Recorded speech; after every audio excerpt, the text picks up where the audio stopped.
그날이 오면 너는 이렇게 찬송할 것이다. 주님, 전에는 주님께서 나에게 진노하셨으나 이제는 주님의 진노를 거두시고 나를 위로하여 주시니 주님께 감사드립니다. 그날이 오면 하나님의 진노가 사라지고 위로가 찾아올 것이다. 선지자는 정직하게 이스라엘의 현실에 대해서 이야기를 지금 하고 있습니다. 이스라엘 백성들에게 왜 이런 일이 일어났는지, 이것이 과연 하나님의 진노의 결과인지 아니면 그냥 살면서 우연히 겪을 수밖에 없는 일인지에 대해서 아주 명확하게 진단하고 있습니다. 하나님의 자녀로 불림받은 그 백성들이 하나님을 바라보지 않고 오로지 세속적인 관심과 욕망에 휩싸여서 하나님을 멀리하면서 살아갔기 때문에 지금 우리가 겪는 이 모든 일들은 하나님의 진노의 결과야, 이렇게 이야기를 하고 있는 것입니다. 우리는 사랑의 하나님에 대해서는 지나치게 강조만 하다 보니 이 구약 성경에 나타나 있는, 그리고 신약에서도 종종 이야기하고 있는 이 하나님의 진노에 대해서는 별로 관심 갖지 않으려고 합니다. 그런 하나님 싫어합니다. 그냥 무한대로 나를 이해해 주시고 무한정 나를 지지해 주시고 아무런 이유와 근거가 없어도 있는 그대로 나를 사랑한다고 하셨으니 항상 내 편에서만 서 계시는 그런 하나님에 대해서 생각을 하지, 하나님께서는 나를 부르시고 그 부르심에 따른 사명을 가지고 그 사명대로 살아가는 삶의 모습을 구현해야 된다라고 하는 사실을 잊어버리기 때문에 이 하나님의 진노에 대해서는 별반 이야기하지 않고 불편하게 생각하기도 합니다. 그러나 우리들의 삶에는 종종 하나님의 진노가 임할 때가 있습니다. 하나님의 뜻을 쫓지 않고 자신의 뜻을 관철시키면서 살아가려고 하는 그 모습이 고쳐지지 않을 때, 하나님의 섭리에 대해서는 생각하지 않고 나에게 이익이 되는가 되지 않는가에 대해서만 생각하며 살아갈 때, 그럴 때 하나님의 진노는 임할 수 있다고 하는 것입니다. 하나님은 나의 구원이시다. 나는 주님을 의지한다. 나에게 두려움 없다. 주 하나님은 나의 힘, 나의 노래, 나의 구원이시다. 위로가 임하게 되면 우리는 감사하게 되죠. 벗어날 수 없는 길 같은데 그 벗어날 수 없는 길에서 벗어나게 되면 감사할 수밖에 없고, 우리의 삶의 문제가 중첩이 돼서 마치 미로를 헤매는 것 같은데 그 미로에서 탈출하게 되는 상황이 되면 우리는 감사할 수밖에 없습니다. 우리를 출구로 인도하신 그 하나님을 인정하고 그리고 그 하나님께 찬미하며 그 하나님께 감사를 고백하게 된다는 것이죠. 그러면서 깨닫는 것은 믿는 자에게 있어서 이 신앙이라고 하는 것의 증표는 내가 하나님께 의뢰하고 그리고 하나님께서 그 의뢰받은 것들을 해결해 주실 것이라는 믿음을 가지고 그 믿음을 바탕으로 한 경험이 생길 때, 하나님을 믿는구나 라고 생각하게 된다는 것이죠. 비로소 그때야 내가 믿는 하나님은 정말 신뢰할 수 있을 만한 분이야. 내가 이 문제에 갇혀 있을 때에도 안심할 수 있는 그 이유는 내가 믿는 그 하나님이 이전에도 나에게 이 문제로부터 탈출할 수 있도록 도우셨기 때문이야 라고 하는 그 믿음의 경험이 있기 때문입니다. 나의 구원이시다. 그러니 우리가 그분을 의지한다라고 그렇게 고백을 하는 거죠.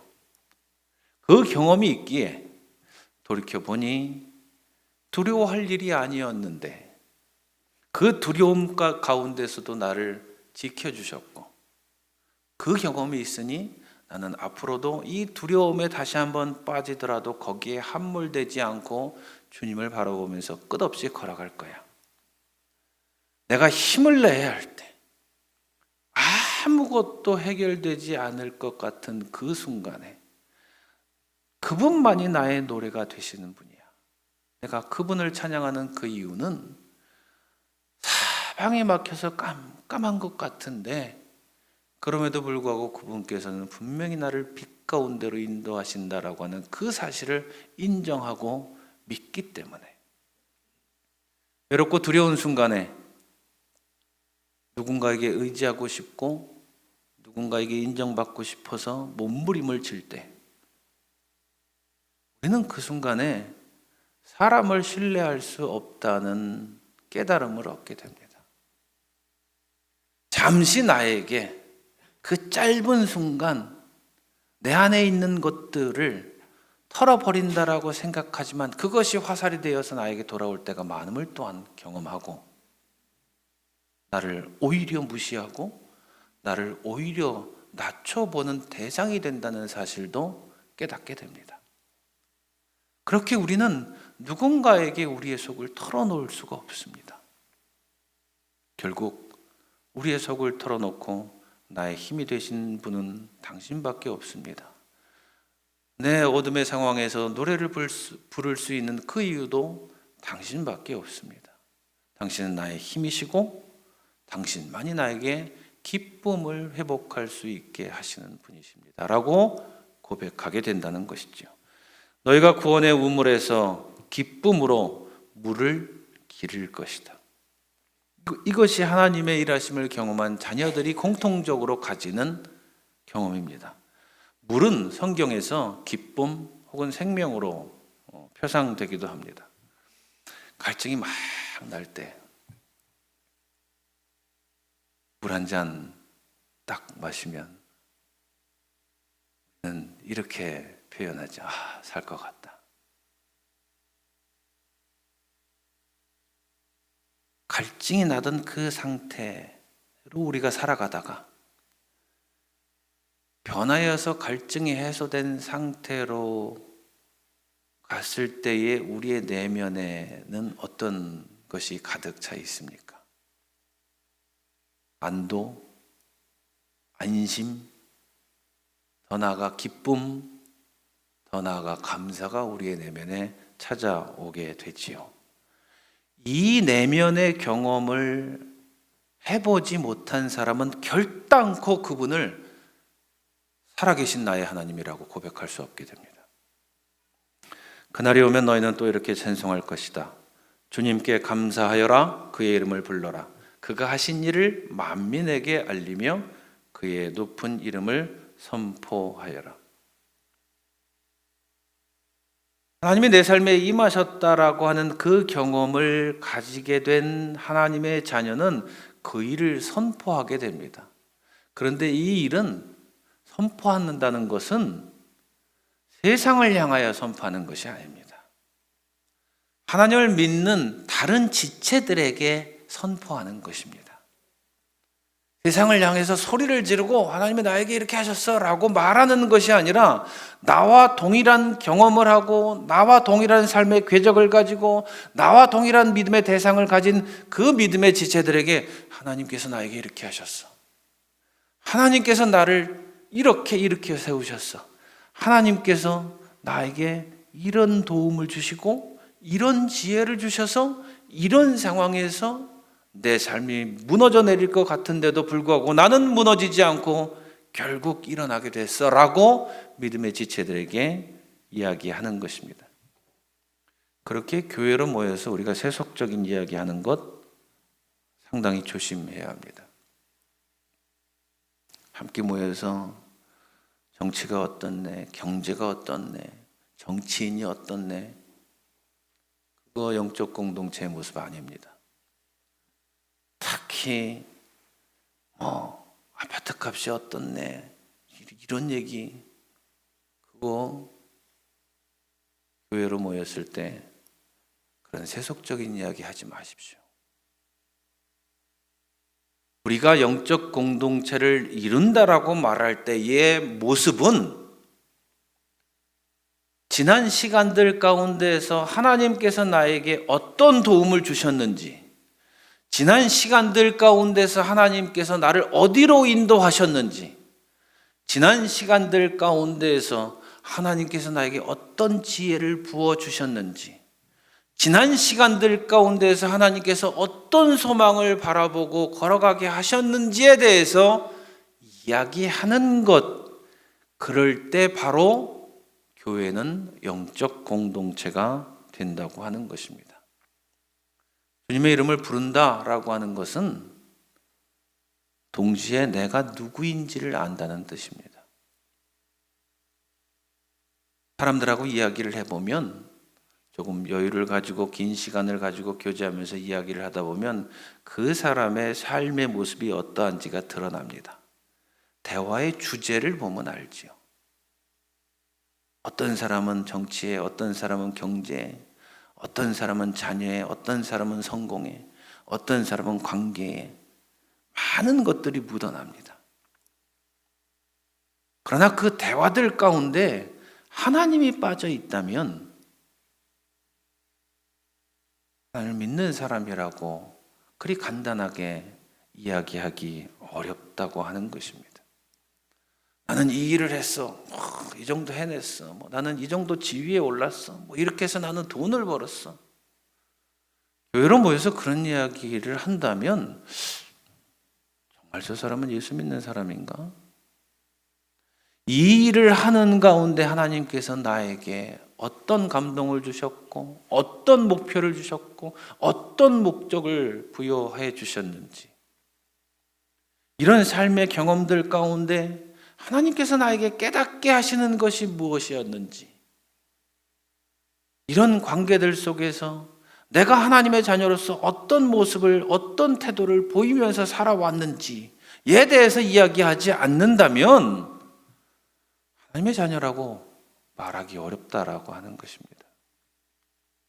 하나님의 이름을 부르는 명확한 이유, 적어도 그리스도인이라면 그 이유는 다른 것 아닙니다.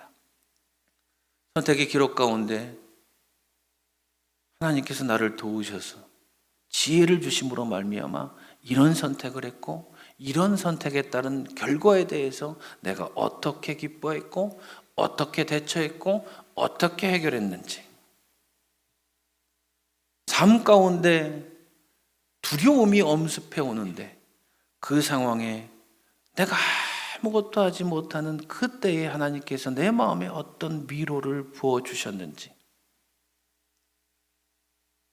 미움이 가득한 대상을 바라볼 때에 하나님께서 내 마음에 정결함을 쏟아 부어주셔서 그 미움의 대상이 용납이 되는 경험을 하게 하셨는지, 살면서 불평과 불만이 가득 피어오르고 있는데 그 가운데에서도 그 불평과 불만만을 바라보고 삶을 어둡게 만드는 것이 아니라 감사의 조각들이 발견되어서 그 감사의 조각들을 바라보게 하셨는지에 대해서 우리가 이야기한다면 우리는 하나님의 이름을 당당하게 부를 수 있는 자녀 된다고 하는 것입니다. 주님께서 영광스러운 일을 하셨으니 주님을 찬송하여라. 이것을 온 세계에 알려라. 믿음의 지체들에게는 선포하는 것이지만 이 세상에는 알리는 것입니다. 이것을 알아야 할 만한 가치 있는 일들입니다. 하나님께서 하시는 일들, 그 일들은 누구나 다 알아야 할 만한 가치 있는 일들이고 그것을 드러내는 것이 그리스도인의 삶이라고 하는 것입니다. 버텨내는 믿음의 사람, 견디어내는 믿음의 사람, 십자가를 지고 앞을 향해서 걸어가는 믿음의 사람, 이 모습이 세상에 드러나야 한다고 하는 것입니다. 이거는 말로 막 떠드는 거 아닙니다. 알게 한다는 것은 믿는 자의 삶의 모습과 그 삶의 태도가 고스란히 보여지게 된다고 하는 것입니다. 안 될 것 같은 상황에서 되는 상황으로 이행되는 그 삶의 모습이 믿음 없는 사람들에게 보여질 때 세상으로 하여금 알게 하는 일이라고 하는 것입니다. 시온의 주민아, 소리를 높여서 노래하여라. 너희 가운데 계시는 이스라엘의 거룩하신 분은 참으로 위대하시다. 하나님께서는 위대하신 분이시다. 이 고백은 영웅적인 일을, 누구나 다 쳐다볼 때 영웅적인 일을 했고 내가 영웅이 되었다고 해서 하는 이야기가 아닙니다. 이 고백은 항상 내 삶 가운데는 하나님께서 함께하여 주셨어라고 하는 믿음의 바탕이 되기 때문에 행하는 고백입니다. 이 지점에서 믿음 있는 사람과 믿음 없는 사람이 구분되는 것입니다. 고통은 누구나 겪습니다. 삶의 무게 또한 누구나 다 지고 걸어가야 합니다.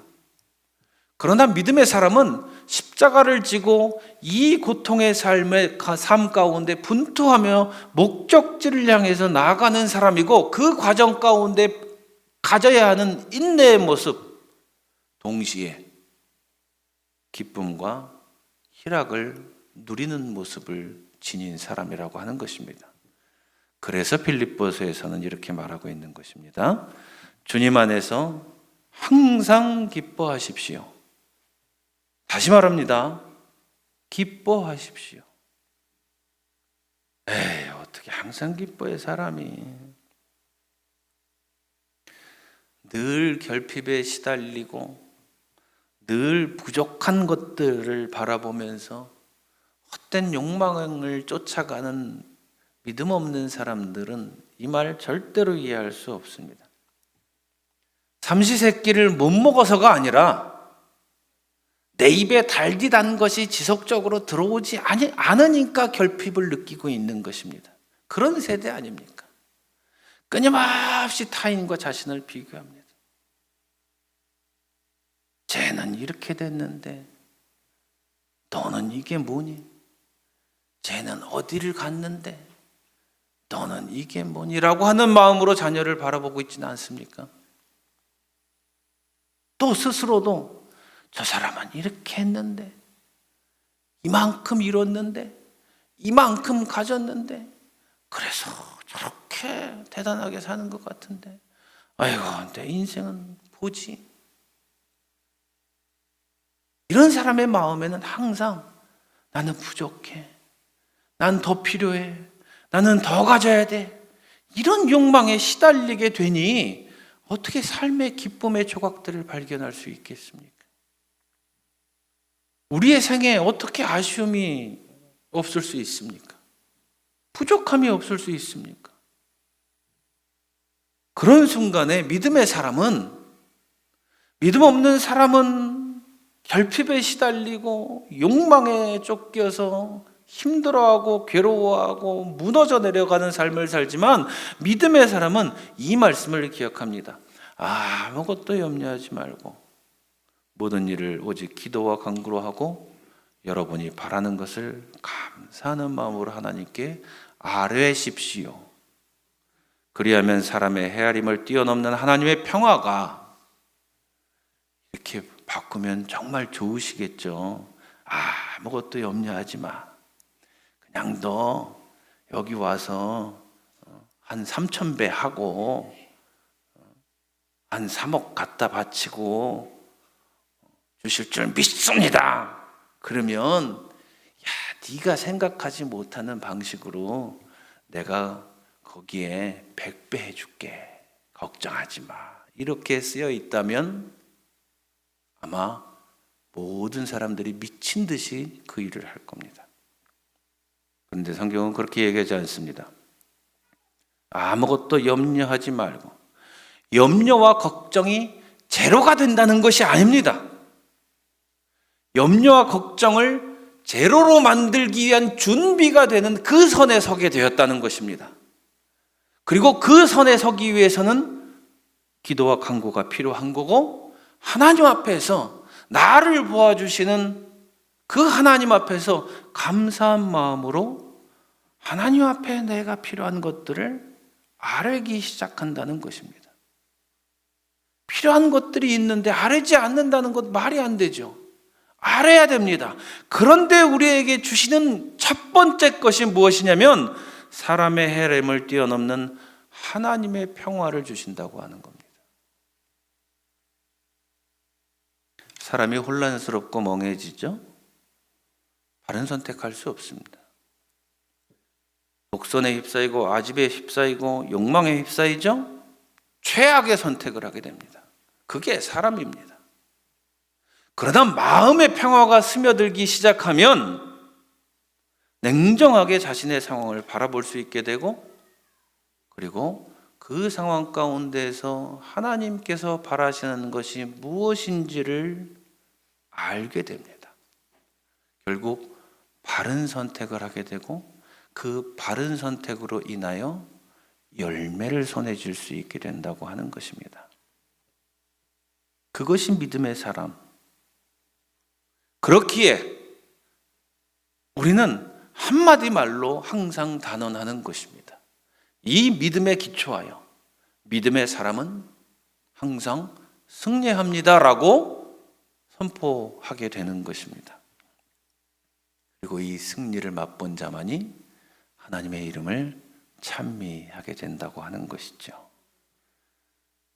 그런 승리하는 믿음을 맛보시는 지체가 되시기를 소망합니다.